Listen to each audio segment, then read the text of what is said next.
Sí, bueno, en realidad lo que los chicos me dicen es que este texto ellos pensaban leerlo en el acto. Es un boceto nada más. No es un boceto, ¿no? Así como está lo vamos a leer. No, Martín. Acá hay palabras muy ofensivas y no pueden estar atacándonos gratuitamente. Bueno, si se sienten atacados por algo será o no. Bueno, para un poco. Alicia, nosotros lo único que hicimos fue cumplir una tarea que nos dio el profesor. Por eso, Alicia, digo que es un boceto. Los chicos van a suavizar este texto. No lo vamos a suavizar, así como está lo vamos a leer. Martín. No lo vamos a suavizar. No. Martín, esto, así como está, es una falta de respeto. Perdón, me olvidaba que decir lo que uno piensa es faltar el respeto.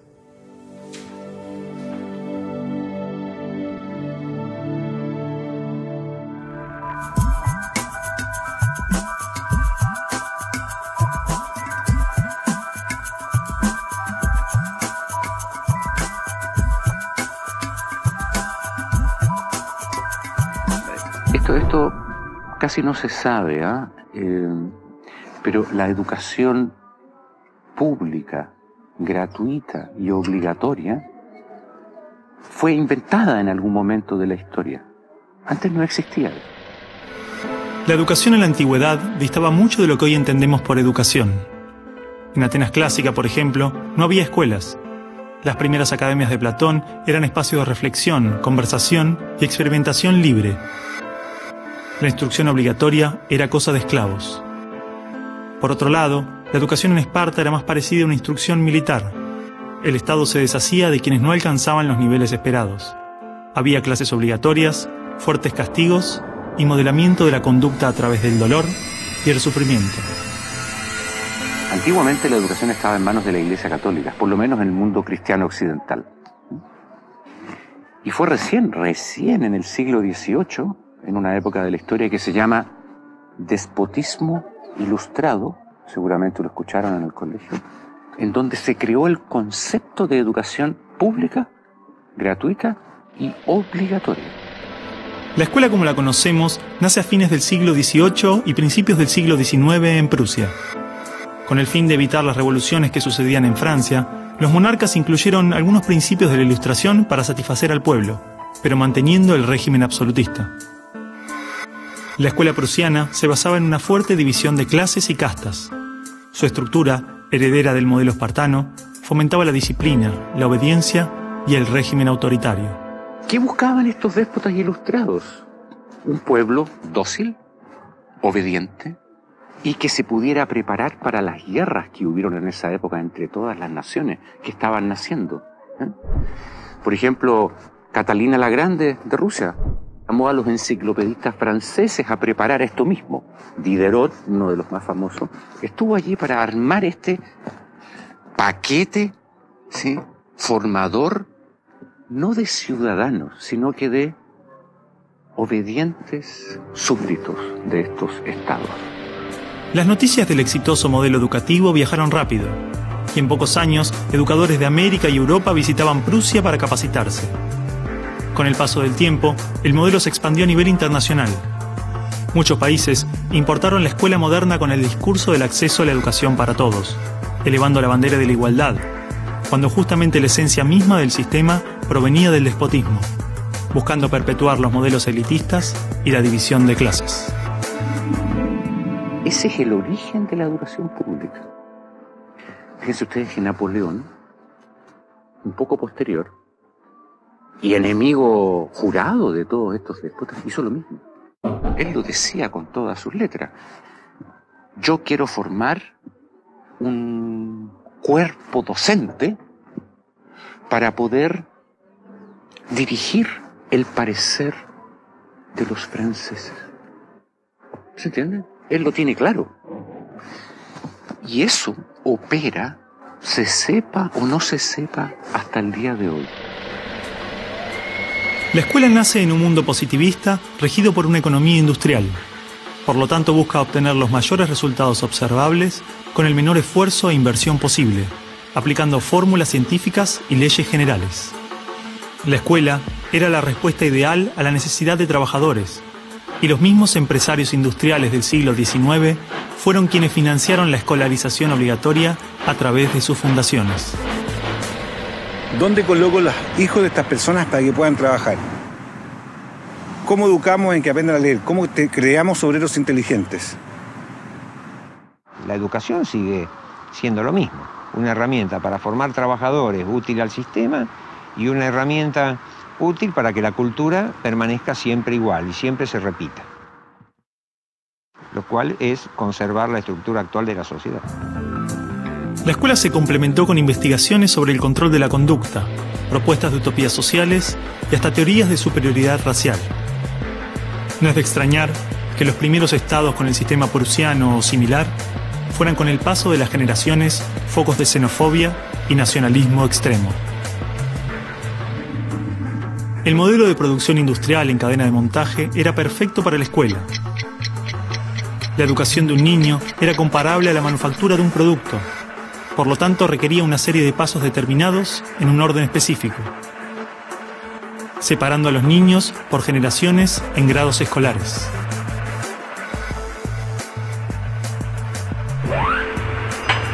Y en cada una de estas etapas trabajaría sobre determinados elementos, contenidos que asegurarían el éxito, pensados minuciosamente por un experto. Digamos que el maestro es la figura que es la encargada de enseñar una serie de contenidos que tocan, porque alguien ha determinado así, en una edad determinada. Pero la educación no la preparan los biólogos. Y curiosamente muchas veces tampoco son educadores los que la preparan. Son administrativos. Son gente que no hace clases. En esta cadena, una persona estaría a cargo de una pequeña parte del proceso, insuficiente como para conocer el mecanismo en su totalidad, ni a las personas en profundidad. Un docente por año, por materia, cada 30 o 40 alumnos, llegando al punto de que el proceso termine siendo meramente mecánico. Y la educación, como la estamos viendo hoy, es administrativa. Hay alumnos que llegan, profesores que hacen clase, alumnos que se van, profesores que se van, y al día siguiente se repite el ciclo. Un profesor estatal es un funcionario en que la autoridad le dice: usted tiene que enseñar esto, esto, esto y de esta forma. Porque hay que repetírselo a demasiados niños con un profesor de demasiadas horas de clase y con pocas horas de atención de alumnos en forma privada. Entonces va a dirigir siempre a un grupo colectivo. Porque evidentemente si tengo 30 niños, no puedo pretender que todos los 30 niños quieran hacer lo mismo al mismo tiempo. Este sistema de cadena de montaje, que nace con el taylorismo, fue aplicado tanto en la industria, la escuela y el ejército de diferentes países y culturas de Occidente. Hasta hace pocas décadas la escuela tenía estas cosas de cuartel y de asilo. Incluso el recreo termina con un timbre anónimo, no humano, que indica a los niños que deben adiestrarse poco a poco para pararse en una determinada baldosa detrás de determinada cabeza para formar una fila, generalmente de menor a mayor. Durante los últimos siglos, hemos construido nuestras escuelas a imagen y semejanza de las prisiones y las fábricas, priorizando el cumplimiento de las reglas, el control social. La escuela se pensó como una fábrica de ciudadanos obedientes, consumistas y eficaces, donde poco a poco las personas se convierten en números, calificaciones y estadísticas. Las exigencias y presiones del sistema terminan deshumanizándonos a todos, porque van más allá de los maestros, directivos o inspectores escolares. Están considerados grupos homogéneos, con contenidos homogéneos que tienen que obtener resultados parejos. Que todos tenemos que saber lo mismo. A pesar de que los adultos no sabemos todo lo mismo, a pesar de que no nos dedicamos todo a lo mismo, en las escuelas todos tienen que querer hacer lo mismo y hacerlo igualmente bien. Entonces la escuela tiene poca capacidad de responder a las necesidades individuales, porque la escuela instruye. Es un centro de instrucción y es lo que hace. El que no aprende, se queda. Esa es la realidad. Esto de alguna manera ya implica que el sistema educativo es un sistema de exclusión social. Selecciona el tipo de personas que estarán llegando a la universidad para llegar a formar parte de una serie de élite que domina pues, las empresas que dominan los sistemas de producción, económico, de comunicación, etc. Y otro tipo de personas para las cuales la escuela no es suficientemente adecuada, que están destinadas a otro tipo de trabajo más precario, porque no dispondrán de los títulos para hacer esto. El sistema y los estados no les preocupa eso. No, honestamente, no les preocupa el ser humano como persona, como individuo. Y en esos términos, toda educación que busque otra cosa tiene que ser prohibida. La realidad es que la esencia de la escuela prusiana está inmersa en la estructura misma de nuestra escuela. Los test estandarizados, la división de edades, las clases obligatorias, las currículas desvinculadas de la realidad, el sistema de calificaciones, las presiones sobre los maestros y niños, el sistema de premios y castigos, los horarios estrictos, el encierro y la separación de la comunidad, la estructura verticalista. Todo esto sigue siendo parte de las escuelas del siglo XXI. La escuela está cerrada al mundo exterior. Te explicaba el título de mi libro, Del mapa escolar al territorio educativo, para indicar esa fábula del cartógrafo que cuenta Borges, que empieza a ser un mapa de un territorio determinado y se entusiasma de hacerlo lo más perfecto posible. El mapa termina reemplazando el territorio. Entonces hoy día la escuela se enclaustró, se metió dentro del mapa.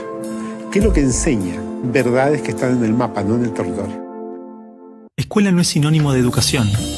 La escuela podrá ser un viejo mapa a la sabiduría, pero la educación es el territorio donde todo el aprendizaje sucede.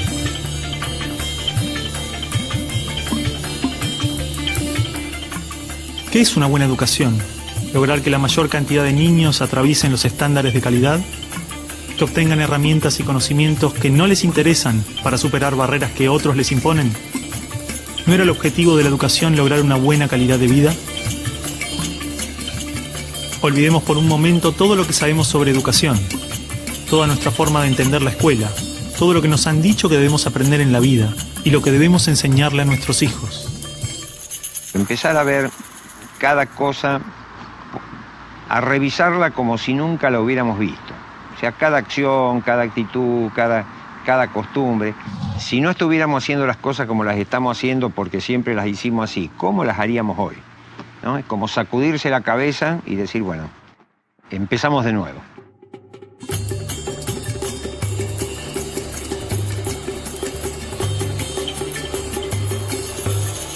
Empecemos de nuevo.